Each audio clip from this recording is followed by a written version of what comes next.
El caso es impresionante, Sí. porque tiene un montón de aristas. Ayer en C5N fue impresionante. Mostré algunos documentos que creo que no se habían visto nunca, Sí. y no sé, hicimos como 3, casi 4 puntos de rating, mostrando documentos que son impactantes de lo que yo llamo las miserias de Nisman, porque todo el caso Nisman tiene un solo origen, y es que Nisman quería mantener la impunidad. ¿Por qué?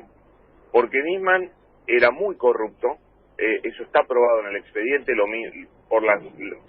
acuérdense las cuentas, los $600.000 del banco Merrill Lynch, Sí. por las propiedades que tenía en Punta del Este, en Palermo, tenía la plata que denunció Horacio Berbisky que recibía a través del banco Apoalim en Colonia. Sí, vos ayer mostrabas, Pablo, cuánto ganaba y Claro. cuánto pagaba, por ejemplo, de alquiler. O sea, Yo mirando, mira, justamente el otro día revisando el expediente, me encuentro con el extracto de la caja de ahorro de Nisman, sí.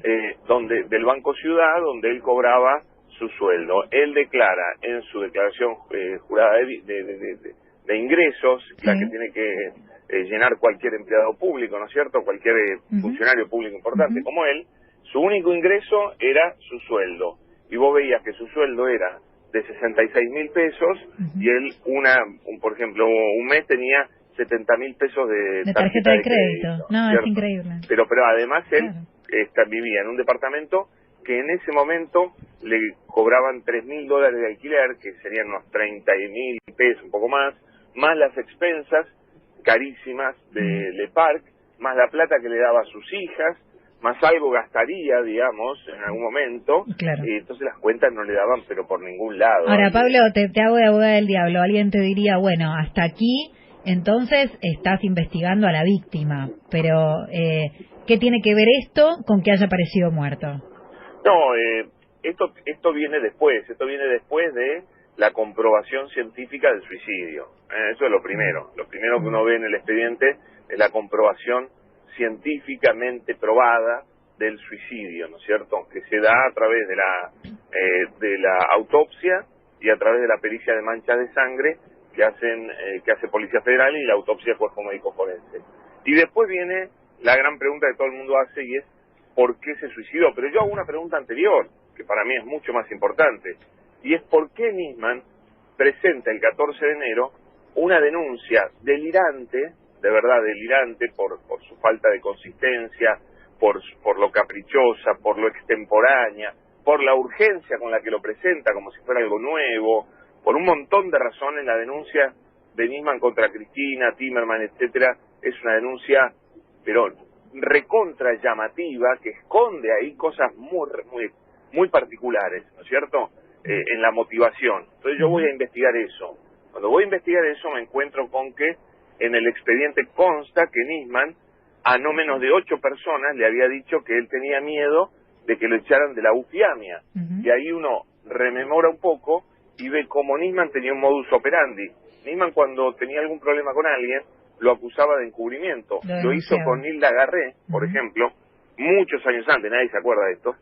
Lo hizo con Agustín Esbar, cuando tuvo un problema personal con él. Y lo hace con Cristina, con el único fin de que Cristina no lo echara de la UFIAMIA. Él estaba convencido de que lo iban a echar de la UFIAMIA luego que habían echado a Estiuso en diciembre de 2014. La denuncia contra Cristina lo único que busca es impedir que lo echen de la UFIAMIA. ¿Por qué? Porque para él la UFIAMIA era impunidad, porque él también estaba preocupado, se lo comentó a un periodista por lo menos, de que la AFIP lo estuviera investigando. Él sabía que estaba muy flojo de papeles, mientras él siguiera siendo el fiscal federal de la AMIA, tenía inmunidad e impunidad, ¿no es cierto? Y entonces esto era lo que él no quería perder, y por eso se agarra la AMIA con uñas y dientes, y es capaz de presentar esta denuncia delirante para decir a Cristina, bueno, vos no me podés echar a mí porque yo te denuncié. Ahora, y me echaste, estás confirmando tu responsabilidad. Pablo, esta teoría chocaría con la otra hipótesis que habla de una operación que va más allá de Nisman. Eso para mí es falso. Para mí Estiuso no tiene nada que ver en el desenvolvimiento de las últimas situaciones. Yo digo esto, si Estiuso hubiese estado detrás de esta denuncia, que obviamente estuvo porque las escuchas se las proporcionó Estiuso, pero anda a saber cuándo se las dio. Yo creo que se las dio mucho antes. De hecho hay gente con la cual habla Nisman un año antes, que Nisman dice estoy preparando algo. Es decir, algo había, pero no era para presentar en ese momento. Estiuso se estaba yendo, por supuesto echado, con algunas peleas con el kirchnerismo, pero me parece que no quería que la sangre llegara al río. Estiuso no le convenía, tampoco le convenía el kirchnerismo, ¿no es cierto? Entonces estaban yendo con algunos fuegos de artificio, algunas denuncias, pero no una denuncia a la Presidenta. Y además yo hablé con dos personas que eran muy amigos de Nisman en la investigación para el libro, y a los dos Nisman le comenta que Estiuso le había dicho no presentes esta denuncia contra Cristina jamás antes de que Cristina deje de ser presidenta, ¿cierto? Porque un presidente de la nación te lleva puesto. Entonces, la decisión es personal. Si Estiuso lo hubiese bancado, Nisman no se hubiese suicidado, porque se hubiese sentido protegido por Estiuso. Pero ni Estiuso lo protegió, porque la denuncia Estiuso lo complicó. La denuncia, y se lo dice Massino, y está declarado por Massino en el expediente. Massino era el hombre de la CIDE más cercano a Estiuso. Cuando declara, cuenta que lo llamó Nisman desesperado porque Estiuso no le atendía el teléfono y le pregunta, che, ¿qué le pareció la denuncia?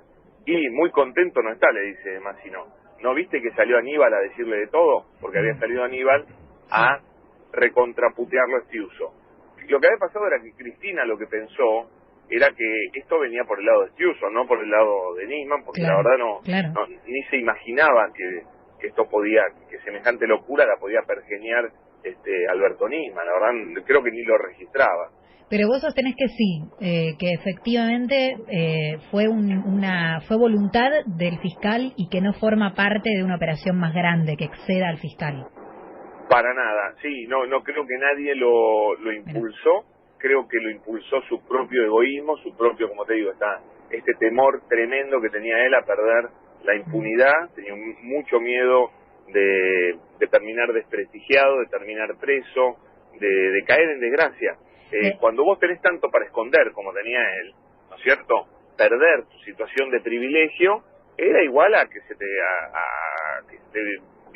destruyera todo lo que él había construido, todo lo que él había hecho. Era para terminar mal. Por eso él se juega solo y queda solo, Sofía. Esto es muy importante, él se queda absolutamente solo. Yo creo que la primera jugada en su vida que hace Nisman, donde no estaba respaldado por alguien, porque él siempre había estado muy respaldado por Estados Unidos, por Israel, por Estiuso, el mismo kirchnerismo en su primer momento lo respaldó muchísimo, y acá se manda esta jugada loca, la cual no mide las consecuencias, por supuesto. Pues había otra cuestión geopolítica medio complicada de explicar, pero para mí no es el principal motivo de presentar la denuncia. Él no quería que lo echaran, porque si lo echaban, él sabía que después terminaba preso. Y en los 4 días, desde que presenta la denuncia hasta que se suicida, se da cuenta que no solo, no iba a evitar que lo echaran, sino que iba a garantizar que todo lo que él pensaba que le iba a pasar, le iba a pasar, porque se había enfrentado al kirchnerismo de una manera brutal, con un nivel de virulencia absurdo, y bueno, esto ya era un desastre. Iba a ser agua, porque la denuncia se le cae a pedazos, porque obviamente eso te demuestra que la presentó a los apurones, sin chequear datos. Pablo, ¿y qué puede pasar ahora, vos que conocés muy bien el expediente, con la causa por la muerte del fiscal, con la investigación por la muerte, teniendo en cuenta que está en el Foro Federal, está en Comodoro Pi, como quería en su momento Sandra Arroyo Salgado, que ahora hay y el gobierno de Macri, y el gobierno de Mauricio Macri, y ahora hay un intento, o por lo menos la ministra de Seguridad, y hubo cruces por eso, Sabina Frederick, dijo que la pericia de Gendarmería, que dijo que a Nisman lo mataron, se va a revisar. ¿Cómo ves que puede seguir ese expediente tan embarrado? ¿No? El expediente es un mamarracho porque el fiscal Dayano y el juez Ercolini están haciendo política, ¿no? Están haciendo política con un expediente judicial. No les interesa saber la verdad. Yo creo que la saben perfectamente. Allí en este expediente los únicos que investigaron la única que investigó fue la fiscal Pain, hizo una investigación perfecta, que cuando